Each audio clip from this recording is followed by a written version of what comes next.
We'll argue on the breakdown.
It is time, ladies and gentlemen. UFC 324. We are here, the Not Move podcast. It's your boy Jimmy with my main man, Ja.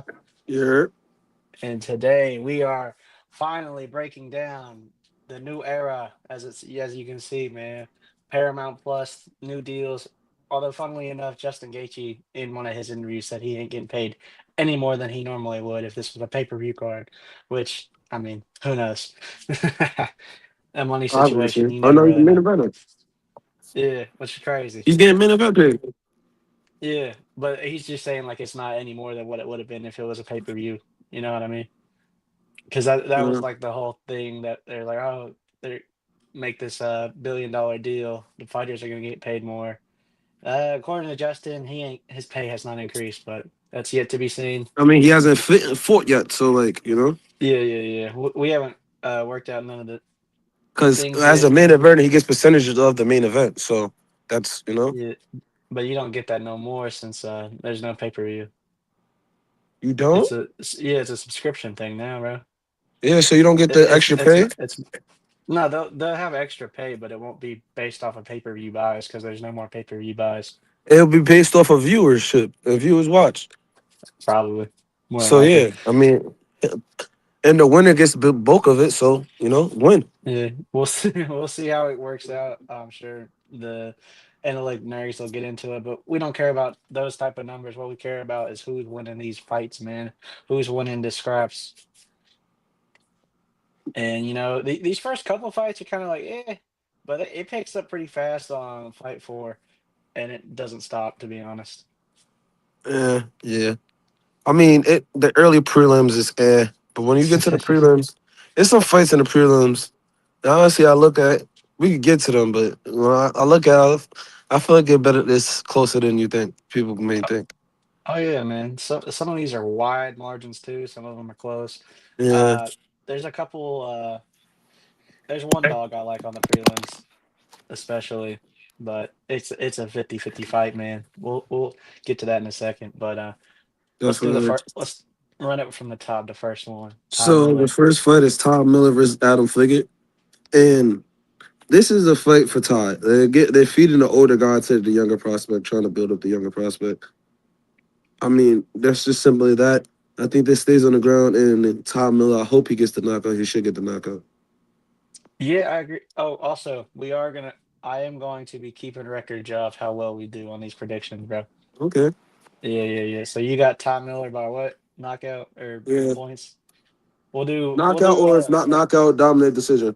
decision. Yeah, yeah, yeah. We'll do a point for each, if you get it right. Yeah, yeah. I also agree. I think Tom Miller, he's the prospect here. He did really good on his contender series run, made a little name for himself. Is a very good volume striker. He does have a 45-second knockout, but I don't know if he has that crazy knockout power. His strength seems to be volume striking. And Fugit, on the other hand, he is normally the rangier fighter, but in this one he doesn't have the reach advantage. And like he said, he's the older fighter, 37 years of age. He's on his way out. The new guy's on his way in. I think this is just a good spot for Ty to build off of. Yeah, especially Figuere's coming off of a knockout loss, his last fight in July. So Yeah, yeah, yeah. and his last three losses, he's been knocked out, subbed, and then knocked out. So Yeah, he's a downward trend for sure. Yeah, so he's been through the trenches, and it's the younger guard time. Moving on to the next fight, you got Ricky versus Cameron Smotherland. Yeah, Smotherman. Yeah. Yeah, I'm gonna go Smother. I don't, yeah, I don't know. I think this fight is probably a lot closer than you may think. I think they're pretty much even. I think Ricky's better on the ground. Well, he goes to the ground a lot more, but I say this is Cameron by decision. Yeah, I agree with you, man. Ricky definitely does have the better base on the ground. He does he was able to get to the backs of Raul Rosas Jr., but he wasn't able to finish it just because Raul has that crimson chin, you know. He ain't giving up his he ain't losing that easy. But he does have the advantage on the ground. It's just Cameron Smotherman's just the better athlete. I think even if it gets to the ground, he'll have the explosiveness to get back up, and he's definitely the better striker of the two. It's just I don't know. I've never been too much of a fan of Ricky Tercios, man. He's been up in the air, back and forth a couple times. You never really know what you're gonna get, kind of. But I wouldn't surprise me if he got a sub, but I lean more towards the Smotherman decision here, just because just the pure athleticism of the kid. He's every fight starts standing, and I don't think he's going to instantly get taken down by Turkios every single round.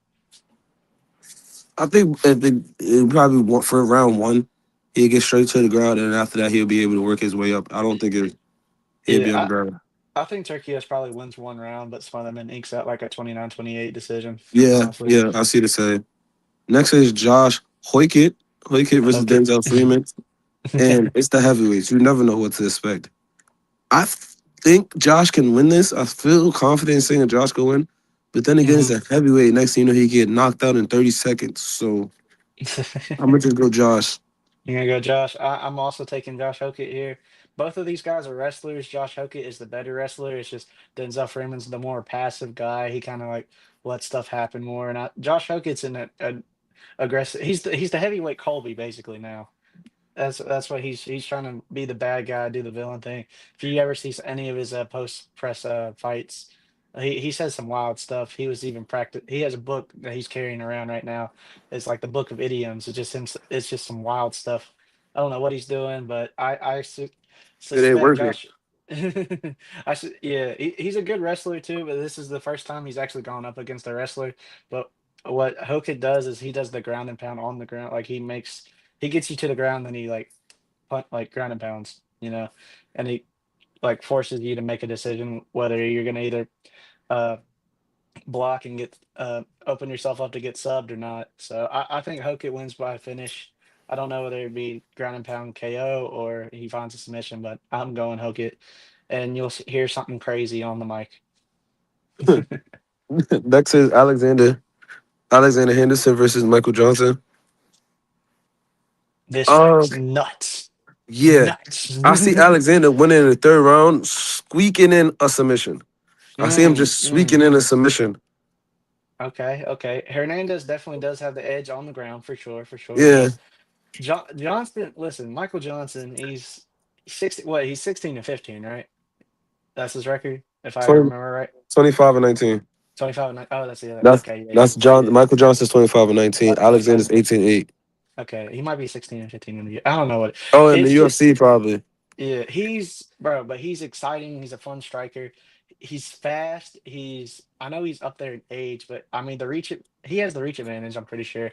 And he also just the way he moves his shots and how much volume he puts out.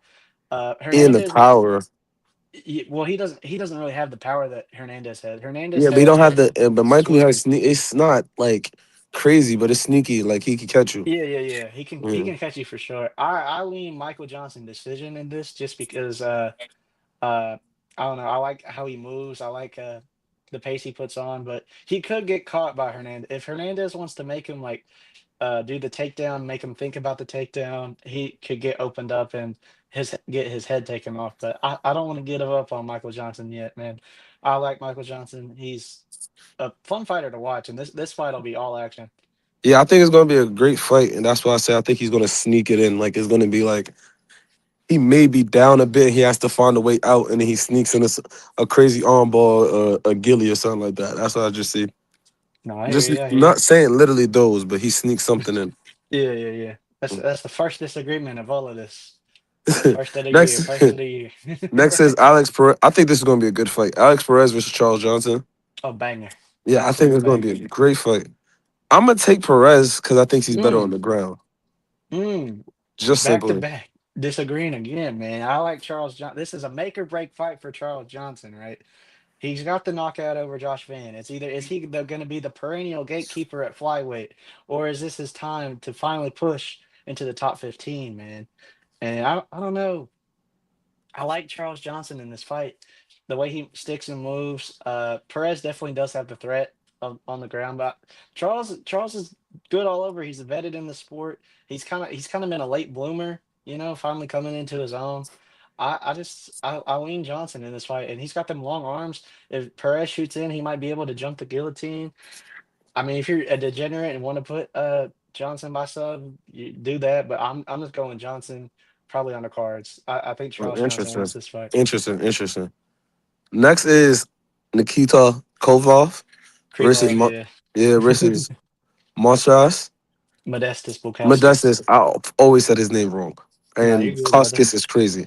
I did lie to you about saying there's no hard names to pronounce. I forgot. I No, forgot. no, no, no. His name is. I know his name. I just don't know how to pronounce it. I Yeah, know, yeah, like yeah. you feel me. But I'm going Krylov. Mm, Simply put, because I just like him as a fighter. I think his ground game isn't the best, especially against a guy who also isn't the best. But I just like him striking more. I I think hear you. on the feet I he's hear. a superior. I think on the feet he's better. So I just got him. But I got him by decision though. This is three in a row, Joe. This is three in a row. We're off. I'm on Modestus Bukauskas clear Mm. based off of the last two fight. Like he, Krylov took 2.5 years off after he got that shoulder surgery. He came back. Dominic Reyes took his lights out, and then he came back on short notice, like 3 4 months later, got smoked again by Guskov.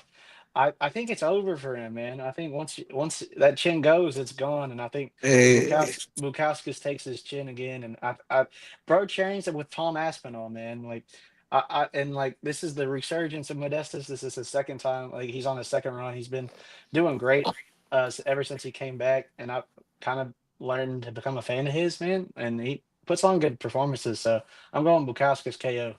I haven't became the fan yet. I mean, I know he's good. He's a good. But I don't know. I don't think Krylov is done. I can see it. Yeah, I I think he mean. just got caught 2 times. He's gonna bounce back. I don't know. Maybe I'm delusional. I don't see it. Anyway, Mm. next is Abia versus Andre. I'm going with the young prospect and Isbia. I mean, the last time I seen him fight, he's huge. Like he's Oh, huge for his you size. He's huge. okay? Eh, Yeah, yeah. Yeah. This Yeah, is Gaudier, right? yeah, Gaudier. Yeah, Versus for his size, yeah. he's a big guy for his size. This is Yeah. I just like uh, him as a fighter. I yeah. won't tell you he's the better all around fighter, but I just like him. He's all right. Pulia more is like the distance striker. The problem is being a distance striker against going against Gaudier. Gaudier gets up in your face and he's going to He's a punch your pressure lights out. fighter. He's a pressure Yeah, fighter. he's going to first. This is a first round knockout by Gaudier, bro. Mm. They're trying to build him up. They've been trying to build him up. This is the first fighter that's this is the best fighter he's fought in the UFC so far, but it's still not been a test to him yet. I don't think he's gonna, test Gaudier all that much. They're putting him on the first card for a reason. They want people to see him. He's up in the prelims, just so it's like, hey, watch this guy. We got this guy. And like, if you've been a fan of the UFC, you've known about this guy for a little bit. He won the Rising Star, I think, last year for the Yeah, UFC. So I feel like you're gonna see more of this guy dominate the middleweight division. He's so young. He probably is gonna move up eventually, but where he's 23, I think he's around 23. he's He 23. Yeah. yeah, he can move. He can still make the weight cut at middleweight, but this guy's a problem. He's gonna Puliev has no chance. He's gonna get smoked, man. next is next is Umar versus Figgy. I like Figgy a lot, but this is Umar UD easily. Oh yeah, for sure. I agree. Umar decision. I don't think Figgy's hard to get out of there, and he's not bad enough on the ground where Umar's gonna get a submission off. And Umar's confident enough on the feet to, you know, I wouldn't say he's able to stand with it, but he knows what he's doing to get him to the ground. And this is just kind of like the end of the road for Figgy. Yeah, So I think Umar wins the decision. If I want Umar to get a finish sooner or later, but I it's not think gonna happen here. I don't think it's gonna happen to Figgy now. So No. And then next is to start off the main card, Arnold Allen versus Gene Silva. hmm I think this is gonna be a banger. I'm leaning towards Silva, but yeah, I'm gonna lean towards Silva. I think this is a banger. I think this is a lot close. This is a very close fight. I don't see either one being significantly better than the other. I see this going the distance in a banger. see, my thing is right. Arnold Allen is good all around. He's got really good hands and he's got a pretty good ground game. But I think Gene Silva is just better at both of the. He's better. He's a better. He's a harder striker. I wouldn't say he's a better striker. His punches hurt a lot more. Right. He has that switch off power, and he's still got like a pretty solid BJJ base. You saw him able to. I mean, it was Bryce Mitchell, and Bryce is a Yes. good grappler, but Bryce just kind of threw his head in there. But I think he's solid enough on the ground to you know have a decent defense against Arnold's grappling. And Arnold's a striker first anyway. It's just I Yeah. don't know how many times you're going to be able to because he does that little cross block thing, and I feel like some of like Silva's straights are going to get through eventually, and it's just how many of those can you take? And I just lean Silva probably. I don't know if I want to say KO, but it's Silva all day, bro. I feel bad because I like Arnold Allen, but it's just Yeah, I think it's closer than you would think. Honestly, I think the fight is going to be enjoyable. it. Next is Natalia Silva versus Rose Thurman. I said her last name Nama wrong. Anyway, Yunus, you almost got Thug it. Rose, Thug Rose all day. I'm biased. I don't care. Mm, Thug Rose. mm. He going for the underdog. I'm That's biased. I don't care. Thug Rose. She that's might the. not be. She may. I should go Natalia, but I'm biased. Thug. I think that's the second biggest underdog on the card, right? I don't care. Because Thug Rose all day. or third, no, the third. Yeah, she's the third. But I don't know, man. Like I said, like when we did the UFC 2026 predictions, I was like, Natalie Silva's the future. Um, and I still believe it. This is going to be an entertaining fight, regardless. Like, I don't see it going to the ground too much, and that both of these are great strikers on the feet. The fact that um, the odds are so different does scare me because it's a lot more even than people think, Yeah. But I'm not putting nothing crazy on minus 400. I wouldn't say that, but I lean Silva probably by decision. I think this is a fun, entertaining women's fight, and so the next person, the winner of this, regardless, is fighting Shevchenko. I just think it's going to be Silva. Interesting. Next, you got Waldo versus Derek Lewis. I honestly say Lewis is up there in age. He's done. Not Mm, done, but I think he's gonna lose. Not like his chin is done, but I think Waldo wins this. I think Waldo's better overall. Derek Lewis, yeah, unless he yeah, just yeah. stands up and the ground doesn't, ground it, his whole that doesn't isn't real, whatever. That's not gonna work. I think he just loses. See, This is the heavyweight matchup that intrigues me the most, man. Because Derek Lewis could go out there first exchange KO Waldo, but Waldo is a professional boxer. He's slick. This also has the chance to where it could be a boring fight. Like I'm so. Oh my gosh. This does have the chance to be a boring fight because Waldo could skirt the outside and not do anything, but it also has the chance to be a banger. If Waldo wants to go out there and put on a performance, he definitely has the facility and the ability to. You seen what he's done last year, man. Like he's just been on a roll. And Yeah. I think he wins this fight probably by KO just because I don't think this is going to go to a decision. I don't want it to go to a decision. It has the chance to, but It will I go don't to think it's this. going. It'll if it goes to decision, it's a boring That'll fight. be Let's a just say boring that. fight. Yeah, yeah, yeah, for sure. But I lean Waldo like you do. I think this is the future of the heavyweight division. Maybe he'll be Mm. fighting for interim belt soon because I don't know how long Tom's going to be out. So I don't know. But Derek Mhm. definitely does have that power to switch his like this. This is a crazy fight if they actually throw with each other. Yeah, and this next fight is going to be a banger. Oh yeah. Sean Yadon versus O'Malley versus Sean Yadon. Hmm. I'm an O'Malley guy. I like O'Malley. I see this going one or two ways. O'Malley gets a knockout or he loses. Mm. Yeah, it's just I see it. Those are the two ways I see it. It's either a knockout or he loses by decision. But this is going to be a banger either way it goes. Yeah, I feel you, man. Song's a tough out. Song has good power. He's got good combos, and he does have a. He's been traveling all around, learning the ground game. He has a really good team at Team Alpha Male, training with Uriah Faber. Um, he's. I mean, he has the ability to get Sean down, but I don't think he has the ability to keep Sean down like a Marab does. You know what I mean? Like I think Mm. Sean training like how he has, he's gonna be able to get up when Song gets him down, and just the pure reach advantage, man, that Sean has, is gonna be crazy. And Sean throws a lot, like the volume that Sean has, Yeah, that he has way more output than what Song does. Song does like a little 2-3 combo. Sean hits it like a 4-5. You know what I mean? Like he throws a lot more when he's throwing. and he constantly throws. Yeah, yeah. I would lean O'Malley just because the pure just it's also better for the sport if low key, even though I like Song, I'm a really big It's fan of better for Song. yeah, it is. It is better Because for the sport, because they'll probably do O'Malley versus Piotr too at the White House, which is gonna cook. which is gonna cook. So I lean O'Malley purely for UFC greatness purposes. Nice. Next is Gaethje versus Patty. I like Gaethje. Gaethje's a good guy. He Patty is is a going good. to dominate.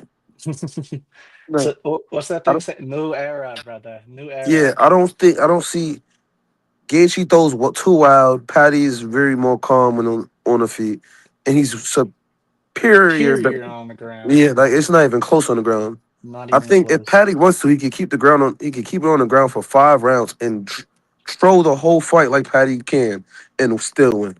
But he ain't gonna control. He goes for submissions, man. His Yeah, jujitsu is but he out can of this still world. throw the whole fight Oh yeah. and still But win. what I've seen from this interview and how their process is they've analyzed Justin's game, and what I've kind of seen is every time Justin throws, like he takes a hit to give a hit, you know. And when you get up there in that age, man, you can't be doing that too long, bro. Your lights are gonna get switched off. And people sleep on how good Patty's hands are, you know. Yeah, And like I don't know, I've been a fan of Patty ever since he came to the UFC. He's an interesting guy. People like love to hate him, but I like him. I think he's an entertaining guy. I mean, him doing what he's doing, for men's mental health and all types of other stuff. And he's what the sport needs. People love to hate him, and he does what he does and on the mic, just to get a reaction. So I feel like he takes this. Probably he's gonna knock Justin down and then do a ground and pound. And when Justin tries to, uh, he's gonna leave himself open, and Patty's gonna submit him. That's exactly what's gonna happen. Probably round three. I'm calling interesting. round three sub. I I see like Patty, but however he wants. however you want. See, I already kind of took it. Patty knockout or submission. Patty by finish basically. But I like the round three call just because I feel like that's kind of when. Because I think both of them want to test each other's cardio, but I don't know. I think both of them are ready for it. I like Justin. It's just a changing the guard, man. We know Justin has the cardio. We've Oh seen it. yeah, and he's had a great career. Yeah, And because I mean, if Justin wins this fight, there's only one more fight left for him, and that's it. If Patty wins this fight, there's like 4 or 5 different ways he can go with it. He can fight Armin, he can fight Ilya, he can fight the winner of Holloway Oliveira. He could do there's all types of stuff he could do. So I'm going Patty. I've been a Patty fan. If you see me on live, sometimes I do the little Scouser accent. I'm not very good at it, but if the Scouser, he don't get knocked out. Maybe when he fights maybe when he fights Ilya, I'll do how he person or what he says to Ilya. But yeah, um, Patty Pimblett all day, every day, twice on Saturday when we see it. I think that's the full card. Exciting card. It's great to be back. Great to be predicting fights. Another pretty solid card next week too. 325 heading down under in Aussie Town with Volk. But we'll get to that next week. But this is great chopping it up with you, brother. Shout out the sponsors. Go to notmove-shop.fourthwall.com. Scroll down. You can get all 10% off from all the sponsors if you use promo code not moved on NFL Shop, MLB Shop, Walmart, um, W.GG. Get you some energy drinks. And then mybookie.ag and BetUS. Shout out to those as well for sponsoring the podcast. Hey, pleasure talking, pleasure doing the pod with you, man. And as always, not moved out. It's not moved out. We gonna write these records down, man.